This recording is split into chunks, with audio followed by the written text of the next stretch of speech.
سیدنا علی المرتضیٰ رضی اللہ تعالی عنہ کی پیدائش ہوئی تو روایات میں آتا ہے کہ وہ آنکھیں نہیں کھولتے تھے۔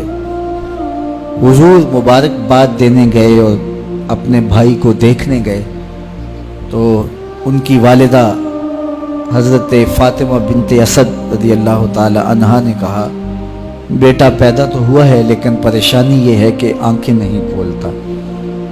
تو آقا کریم علیہ السلام نے اپنا لعاب حضرت علی المرتضیٰ کے منہ میں ڈالا تو مولا علی نے آنکھیں کھول لیں۔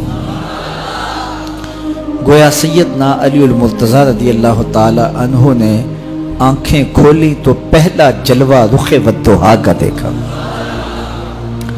اس رخ نور کو دیکھا۔ اللہ اکبر، قربان جائیں سیدنا علی المرتضیٰ کی آنکھوں پر، جس کا پہلا نظارہ رخ محبوب تھا، اور پھر بچپنے کی عمر حضور کی قربت میں، حضور کی صحبت میں، حضور کی تربیت میں بسر۔ آقا کریم علیہ السلام جب اللہ کے حکم سے اعلان نبوت فرمایا تو سیدنا علی المرتضیٰ رضی اللہ تعالی عنہ نے ایمان لانے والوں میں سر فہرست اپنا نام لکھوایا، اور آقا کریم علیہ السلام کے ساتھ پھر ہر محاذ پہ کھڑے ہوئے نظر آئے۔ سیدنا علی المرتضیٰ فرماتے ہیں کہ رسول رحمت نبی اکرم صلی اللہ علیہ وآلہ وسلم نے ارشاد فرمایا کہ اے علی، تیری مثال حضرت عیسیٰ کی ہے۔ حضرت عیسیٰ کا ماجرا یہ تھا کہ ان سے دو طرح کے لوگوں کا معاملہ ہوا اور دونوں گمراہ ہوئے۔ ایک وہ جنہوں نے حد سے زیادہ ان سے محبت کی اور اس قدر بڑھا چڑھا دیا کہ انہیں اللہ کا بیٹا قرار دے دیا، اور دوسرے یہودی تھے جو اس قدر بغض رکھا سیدنا عیسیٰ علیہ السلام سے کہ ان کے قتل کے درپے ہوئے، ان کی ماں پہ تہمت لگائی۔ سیدنا علی المرتضیٰ فرماتے ہیں کہ میرے حضور نے فرمایا تیری مثال بھی حضرت عیسیٰ کی، تیرے معاملے میں آ کر بھی دو لوگ برباد ہوں گے، ایک محبت کی وجہ سے برباد ہوں گے، ایک بغض کی وجہ سے برباد ہوں گے۔ ایک محبت میں ایسے افراط کریں گے، اس قدر محبت میں تجاوز کر جائیں گے، حد سے بڑھ جائیں گے کہ وہ کہیں گے تیرے بارے جو نہیں کہنا چاہیے۔ حتیٰ کہ سیدنا علی المرتضیٰ رضی اللہ تعالی عنہ کی محبت میں لوگوں نے تمام صحابہ پر سب و شتم کو جائز سمجھ لیا، اور ایک طبقہ ایسا بھی ہے جو سیدنا علی المرتضیٰ رضی اللہ تعالی عنہ کو خدا اور الہ کہتا ہے۔ یہ نصیری سیدنا علی المرتضیٰ رضی اللہ تعالی عنہ کو الہ کہتے ہیں، علی اللہ کا نعرہ لگاتے ہیں۔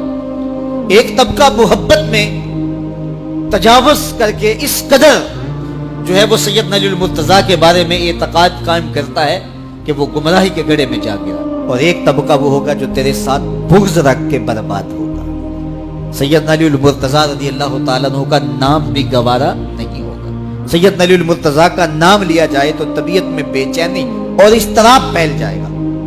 اور ایک طبقہ ایسا ہے نواسب کا، نواسب باقاعدہ 10 محرم کو سیدنا علی المرتضیٰ رضی اللہ تعالی عنہ کے شہزادے کی شہادت کے دن کو عید کے طور پہ منایا کرتے ہیں۔ وہ نئے نئے کپڑے پہنتے ہیں، انواع اقسام کے کھانے کھاتے ہیں اور ایک دوسرے کو مبارکیں دیتے ہیں اور گلے ملتے ہیں۔ تو نواسب سیدنا علی المرتضیٰ اور خاندان نبوت کے ساتھ بغض رکھنے کی وجہ سے برباد ہوئے، اور جو نصیری اور وہ طبقات جو حضرت سیدنا علی المرتضیٰ کے ساتھ محبت کے ازدیاد میں یہاں تک جا پہنچے کہ انہیں ابن اللہ کہہ دیا، یا ان کی محبت کے اندر جلیل القدر ہستیوں پر تان و تشنی کے تیر برسائے، تو یہ گمراہی کے گڑھے میں جا گرے۔ تو میں کہتا ہوں انہیں مبارک ہو جو سیدنا علی المرتضیٰ رضی اللہ تعالیٰ عنہ کے ساتھ وہ پیار کرتے ہیں جو شریعت اسلامیہ، شریعت بیضا کا تقاضا ہے، جس سے رسول اللہ کی آنکھیں بھی ٹھنڈی ہوتی ہیں، اصحاب رسول کی آنکھیں بھی ٹھنڈی ہوتی ہیں، اور اہل بیت رسول کے دلوں کو بھی قرار پہنچتی ہے۔ اہل بیت نبی کے گھر والے ہیں اور صحابہ نبی کے در والے ہیں۔ ہم کہتے ہیں گھر والوں تمہیں بھی ہمارا سلام، اور در والوں تمہیں بھی ہمارا سلام۔ اچھی بات دوسروں تک پہنچانا صدقہ جاریہ ہے۔ ویڈیو زیادہ سے زیادہ شیئر کیجیے۔